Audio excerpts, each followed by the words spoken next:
হরে কৃষ্ণ বন্ধুরা বন্ধুরা নীল ষষ্ঠীর পূজা আসন্ন। অনেকেই পরিবার ও সন্তানের মঙ্গল কামনায় এই নীল ষষ্ঠীর পূজা বা ব্রত রেখে থাকেন।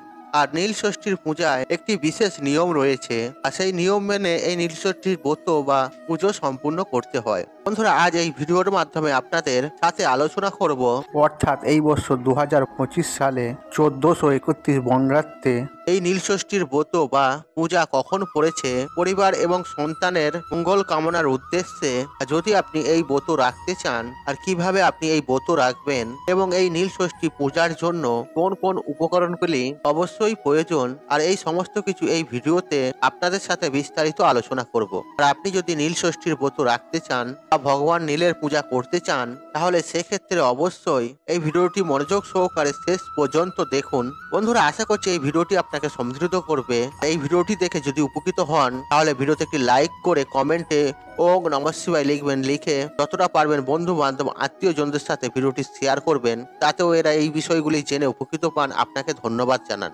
বন্ধুরা আজকে আমাদের আলোচনার বিষয় যে নীল ষষ্ঠীর ব্রতর পূজা। বন্ধুরা প্রথমেই আপনাদেরকে জানিয়ে রাখি, এই নীলের পূজা আসলে ভগবান শিবের পূজা। কারণ বন্ধুরা আপনারা নিশ্চয়ই জানেন যে আর ভগবান শিবের অপর নাম হলো নীলকণ্ঠ। আর সমুদ্র মন্থনের সময় নীল রঙের তীব্র গরল পান করে তিনি নীলকণ্ঠ হয়েছিলেন। তাই নীলের পূজার আসলে ভগবান শিবের পূজা। আর মা ষষ্ঠী হলেন মা দুর্গার অপর এক রূপ। তিনি সন্তান অধিষ্ঠাত্রী, সন্তান দাত্রী এবং রক্ষা কর্ত্রী দেবী। তাই বন্ধুরা নীল ষষ্ঠীর পূজা আসলে ভগবান শিব এবং মা দুর্গার পূজা। আর এই পূজা করা হয়ে থাকে মূলত পরিবারের কল্যাণের উদ্দেশ্যে, সন্তানের মঙ্গল কামনার উদ্দেশ্যে এবং নিঃসন্তান দম্পতির সন্তান কামনার উদ্দেশ্যে।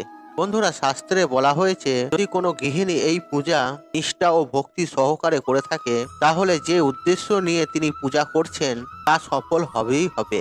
এই পূজার চল বাড়ির গৃহিণীদের মধ্যে থাকলেও অবিবাহিত মহিলারা এবং পুরুষেরা যে কেউ এই পূজা করতে পারেন। তবে এই পূজা বিশেষ একটি নিয়মে করা প্রয়োজন এবং পূজার উপকরণের ক্ষেত্রেও কিছু বিশেষ দ্রব্য প্রয়োজন।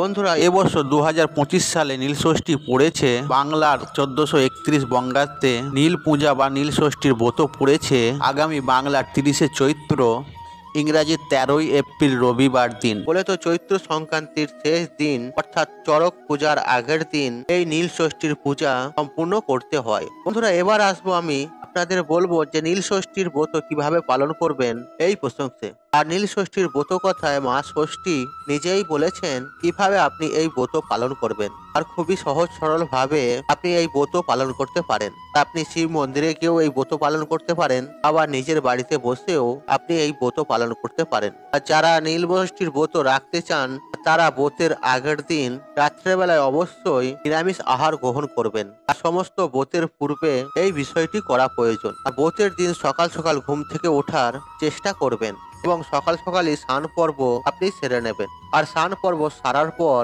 আর নীল ষষ্ঠীর পূজার জন্য প্রয়োজনীয় উপকরণগুলি সংগ্রহ করে নেবেন। বন্ধুরা একটি বিষয় সর্বদাই মাথায় রাখবেন যে ভগবান শিব তিনি অল্পতেই সন্তুষ্ট হন, তাই তার নাম আতুতোষ। আপনার অন্তরের ভক্তি এবং নিষ্ঠাই কিন্তু সব থেকে বড় বিষয়। তাই যা আপনি ভগবান শিবকে অর্পণ করবেন তা নিষ্ঠা ও ভক্তি সহকারে অর্পণ করবেন। আর নীল ষষ্ঠীর পূজায় যে উপকরণগুলি অবশ্যই প্রয়োজন তা হলো ফুল, ফল এবং বেলপাতা। আর ফুলের মধ্যে ভগবান শিবের পছন্দ যে কোনো একটি ফুলের মালা আপনি তাকে অর্পণ করতে পারেন। আর তা হলো আকন্দ ফুল বা কলকে ফুল বা ধুতরা ফুল বা চাঁপা ফুল অথবা নীলকণ্ঠ।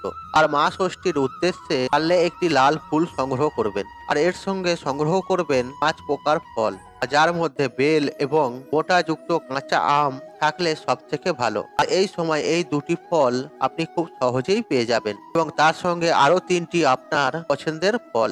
এবং তার সঙ্গে অবশ্যই যেটা প্রয়োজন আর তা হলো বিল্বপত্র অর্থাৎ বেল পাতা। আর যা না হলে এই পূজা কখনোই সম্পূর্ণ হবে না। আর এরই সঙ্গে প্রয়োজন পঞ্চামৃত অর্থাৎ কাঁচা দুধ, দই, ঘি, মধু এবং সামান্য চিনি দিয়ে তৈরি হয় এই পঞ্চামৃত, যা শিবলিঙ্গে অর্পণ করতে হয়। আর এর পাশাপাশি গঙ্গা জল, অখণ্ড আতক চাল এবং শ্বেত চন্দন প্রয়োজন, এবং মা ষষ্ঠীর জন্য একটি সিঁদুরের পাতা এবং তার সঙ্গে ধূপ, দীপ এবং আপনার সাধ্য ও সামর্থ্য অনুযায়ী নৈবেদ্য। বন্ধুরা, এই ব্রত যারা রাখতে চান তাদের কিন্তু সমগ্র দিনই উপবাস থাকতে হয়। আর মা ষষ্ঠী নিজেই বলেছেন, আর সমস্ত দিন উপোস করে সন্ধ্যার সময় নীলাবতীর পুজো করে নীলকণ্ঠ শিবের ঘরে বাতি জেলে দিয়ে মা ষষ্ঠীকে প্রণাম করে তবেই জল খাবে। তাই আপনি যদি সমস্ত দিন উপোস থাকতে পারেন তাহলে আপনি এই ব্রত পালন করুন। আর একান্তই যদি কোনো কারণে আপনি নির্জলা উপবাস না রাখতে পারেন তাহলে ভগবানের কাছে এর জন্য ক্ষমা চেয়ে নিয়ে আপনি ডাবের জল, দুধ বা ফল আপনি খেতে পারেন। আর একটি বিষয় সর্বদাই মাথায় রাখবেন যে সন্ধ্যার সময় কিন্তু আপনি পুজো প্রক্রিয়া সম্পূর্ণ করবেন। ওং নমঃ শিবায়, ওং নমঃ শিবায়, ওং নমঃ শিবায় এই মন্ত্র উচ্চারণের মাধ্যমে আপনি এক একটি দ্রব্য আপনি বাবার উদ্দেশ্যে অর্পণ করবেন। আর ভগবান শিবের উদ্দেশ্যে সমস্ত কিছু অর্পণ করার পর মা ষষ্ঠী বা মা দুর্গার উদ্দেশ্যে একটি লাল ফুল ও সিঁদুরের পাতা নিবেদন করবেন। আর পূজা শেষ হয়ে যাওয়ার পর আপনি যে উদ্দেশ্য নিয়ে পূজা করেছেন তা ভগবানের কাছে প্রার্থনা করবেন এবং প্রার্থনার পর চেষ্টা করবেন আর মহামৃত্যুঞ্জয় মন্ত্রটি 108 বার জপ করতে।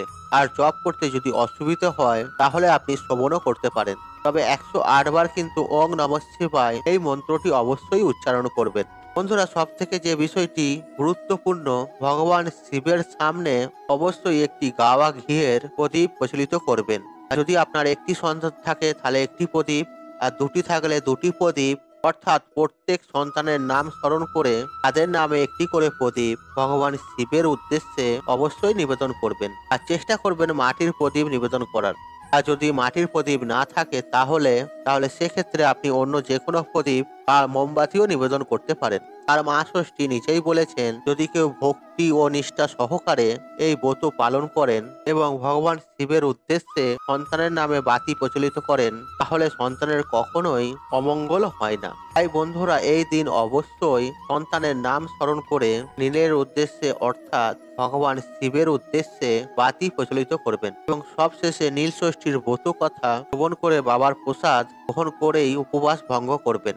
এর ফলে দেখবেন বাবার আশীর্বাদ সদা সর্বদাই আপনার উপরে থাকবে এবং আপনার সন্তানের উপরে থাকবে। বাবা অল্পতেই সন্তুষ্ট হয়ে যান, তাই আপনি মনের ভক্তি শ্রদ্ধা রেখে বাবার পুজো করুন। এতে আপনার সমস্ত মনস্কামনা পূর্ণ হবে বাবা মহাদেবের আশীর্বাদে ও মাতা পার্বতীর আশীর্বাদে। বন্ধুরা, আশা করছি নীল ষষ্ঠী সমৃদ্ধ এই ভিডিওটি আপনাকে সমৃদ্ধ করেছে। বন্ধুরা, আশা করছি এই ভিডিওটি আপনাদের ভালো লেগে তাহলে ভিডিওতে একটি লাইক করুন, একটু কমেন্ট করুন, একটু শেয়ার করুন এবং বন্ধু বান্ধব আত্মীয়জনদের সাথে শেয়ার অবশ্যই করুন। মনে রাখবেন, আপনার একটি শেয়ার অনেক মানুষকে উপকৃত করে তুলতে পারে। আর আপনি যদি আমার চ্যানেলে নতুন হয়ে থাকেন তাহলে চ্যানেলটি অবশ্যই সাবস্ক্রাইব করুন এবং পাশে থাকা অন রাখুন, কারণ এইরূপ নিত্য নতুন ভিডিও সবার আগে দেখার জন্য। ঈশ্বর আপনার মঙ্গল করুক, আপনি সুস্থ থাকুন, নিরোগ, আপনার দিন মঙ্গলময় হোক। হরে কৃষ্ণ কৃষ্ণ কৃষ্ণ হরে হরে।